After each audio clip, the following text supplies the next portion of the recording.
آج اگر کوئی سمجھتا ہے کہ میں کسی پہ ظلم کر کے، کسی کا پیسہ کھا کے، کسی کے پیسے دبا کے، کسی کے پلاٹوں پر قبضہ کر کے، حرام بزنس کر کے، کسی کا دل دکھا کے، کسی کا حق کھا کے، وراثتیں کھا کے تو میں حج کر لوں، نمازیں پڑھ لوں، عمرے کر لوں، روزے رکھ لوں تو یہ کافی ہوگا؟ نہیں بھائی، یہ سب پھر وہ جس کی آپ نے کھائے ہیں نا، یہ سمجھے کہ آپ کی نمازیں اس کے نام اعمال میں چلی جائیں گی، آپ کے حج اس کو مل جائیں گے، آپ کی عمرے اس کو مل جائیں گے، آپ کی دی ہوئی زکاتیں اس کا ثواب اس کو مل جائے گا، پڑھے ہوئے درودوں کا ثواب اس کو مل جائے گا، ساری نیکیاں تو اس کے پاس چلی گئی۔ آپ تو قیامت میں پھر ویلے ہو جائیں گے، بالکل فارغ ہو جائیں گے، خالی ہو جائیں گے، اور آخر کار بندہ پھر جہنم میں چلا جائے گا۔ تو آج جب تک سانسیں باقی ہیں بندہ غور کرے کہ میں نے کسی کے ساتھ ظلم تو نہیں کیا، زیادتی تو نہیں کی۔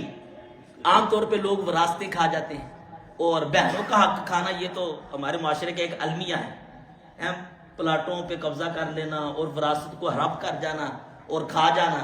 اور عام طور پہ عمومی یہ بات ہے، جو چچے ہوتے ہیں وہ بھتیجوں کی وراثتیں کھا جاتے ہیں، بھائی بھائی کی وراثت کھا جاتا ہے، اور اس میں ہیرا پھیری کر دیتے ہیں، چکر دے دیتے ہیں۔ جبکہ حدیث پاک میں نبی کریم علیہ السلام نے ارشاد فرمایا، من ظلم قید شبر من الارض طوقہ من 7 ارضین، اور بخاری شریف کی یہ حدیث ہے، کتاب المظالم کے اندر موجود ہے۔ نبی کریم علیہ السلام نے ارشاد فرمایا، جس نے ایک بلشت کی مقدار، یہ انگوٹھے سے لے کے چھوٹی انگلی تک یہ بلشت ہوتی ہے، یعنی کہ یہ ہاتھ بھر زمین،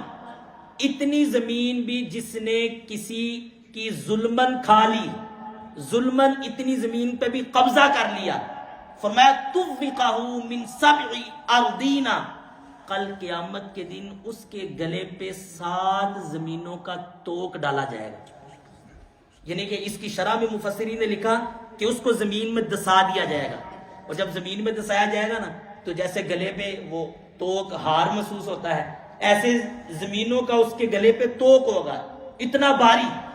یہاں اس کی شرح میں یہ بھی لکھا کہ اس کو مکلف بنایا جائے گا،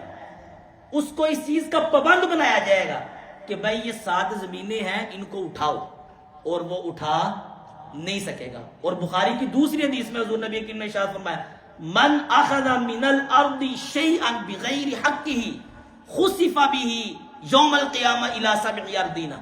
حضور نبی کریم علیہ السلام ارشاد فرماتے ہیں، جس نے کسی کی ناحق زمین پہ قبضہ کر لیا، تھوڑی سی ناحق زمین پہ بھی، بہت زیادہ نہیں، تھوڑی سی ناحق زمین پہ بھی جس نے قبضہ کر لیا، تو فرمایا خسف به یوم القیامت الی 7 ارضین، کل قیامت کے دن اس کو 7 زمینوں تک دسا دیا جائے گا، 7 زمینوں کے نیچے اس کو کیا کر دیا جائے گا؟ دسا۔ یعنی کہ اتنی سی زمین بھی کھائی، یہ ایک ہاتھ بھر، یہ بہت بڑے، آج تو جناب کتنے کتنے پلاٹ لوگ ہڑپ کر جاتے ہیں، نمازی صاحب، یہ حاجی صاحب، یہ زکاتی صاحب، یہ مسجدوں میں نمازیں پڑھنے والے، اور یہ حج کرنے والے، اور یہ عمرے کرنے والے، رمضان کے روزے رکھنے والے، اور یہ تلاوتیں کرنے والے، اور کھڑے ہو کے بڑے ادب سے درود پڑھنے والے، مدینہ پاک میں حاضریاں دینے والے۔ جی سال میں 5 دفعہ جاتا ہوں، جی سال میں 5 دفعہ عمرے کرنے جاتے ہو، لیکن یہ پیسہ کس کا کھایا ہوا ہے؟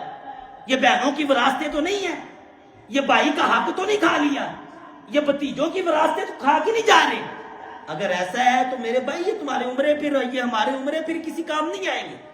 یہ نیکیاں پھر کسی کام نہیں آئیں گی، بلکہ یہ ظلم ہے، ظلم۔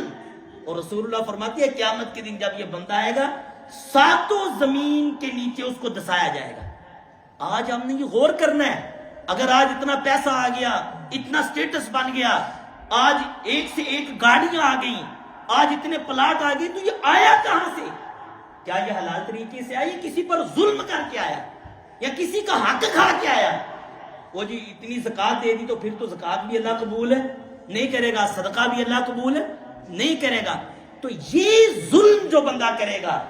دنیا میں رہ کے اگر وہ بہنوں کا حق کھا گیا،